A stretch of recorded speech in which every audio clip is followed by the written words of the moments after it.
Song of Souls. The cobblestone streets of Hollowbridge whispered their secrets beneath Lily's boots. Evening had fallen swiftly, and a heavy mist coiled through the narrow alleyways, swallowing sound and turning familiar shapes into shadows. She hadn't planned on being here. In fact, she hadn't even known this part of town existed. Lily had always prided herself on her love for the unusual.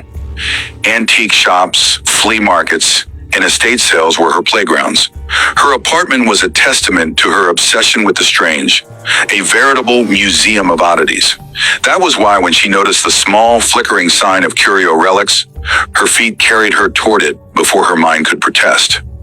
The building was crammed between two decaying warehouses, its blackened windows barely letting in light.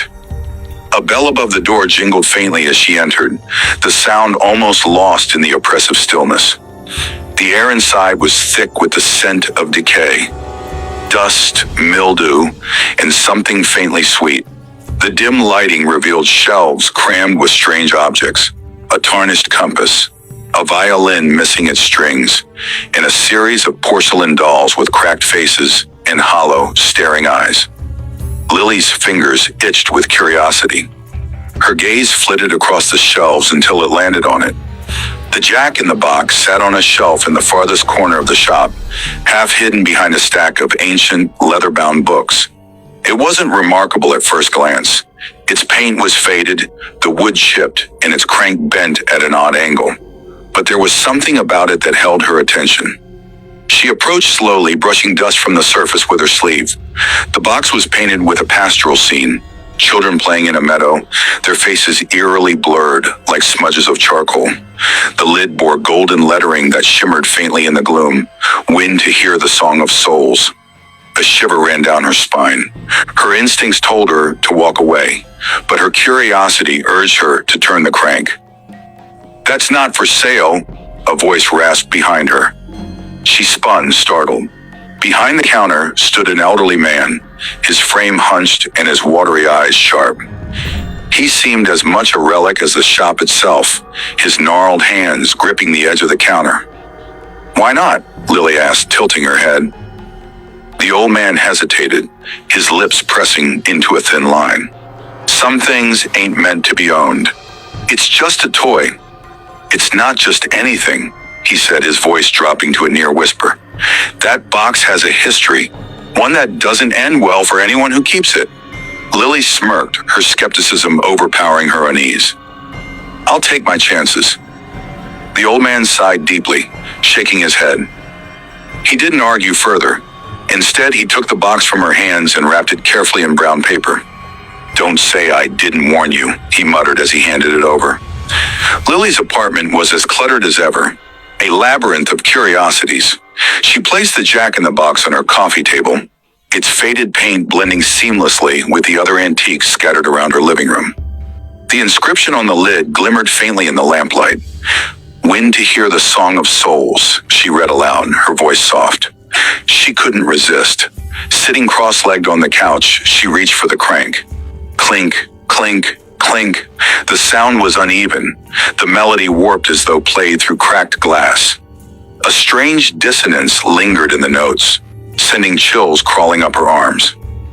When the melody reached its end, the lid burst open with a metallic snap. But the box was empty. She stared at it, her curiosity turning to confusion. "That's it?" she murmured. Before she could close the lid, the box snapped shut on its own, making her flinch. She laughed nervously, brushing it off as a quirk of the old mechanism. Still, the melody lingered in her mind long after she'd left the room. That night, Lily awoke to the sound of whispers. At first, she thought it was the wind, but the voices were too distinct, too deliberate. She sat up in bed, her heart pounding. The room was dark, save for the faint glow of the street lamp outside her window. Her eyes scanned the shadows, searching for the source of the sound. And then she saw it. The Jack in the Box, which she had left on the coffee table, now sat on her nightstand. Her blood ran cold. She didn't remember moving it. "Nope," she muttered, snatching it up and carrying it back to the living room. She placed it on the shelf and returned to bed, her nerves frayed. But sleep didn't come easily. The whispers followed her, growing louder, more insistent. The following evening, Lily decided to investigate the box more thoroughly. She placed it on the coffee table once again and sat across from it, her arms crossed. "All right," she said aloud. "What's your deal?" The room was silent, save for the faint hum of traffic outside. Slowly, she reached for the crank again. Clink, clink, clink. The melody began, haunting and dissonant. Shadows seemed to gather in the corners of the room, their edges rippling like waves. The air grew cold, her breath visible in the dim light. When the melody reached its end, the lid burst open. This time it wasn't empty. A dark mist seeped from the box, coiling into the air like smoke. It twisted and writhed, forming a shape, a figure. "Return it," the figure hissed, its voice like the scraping of nails on glass. Lily stumbled backward, her heart hammering in her chest.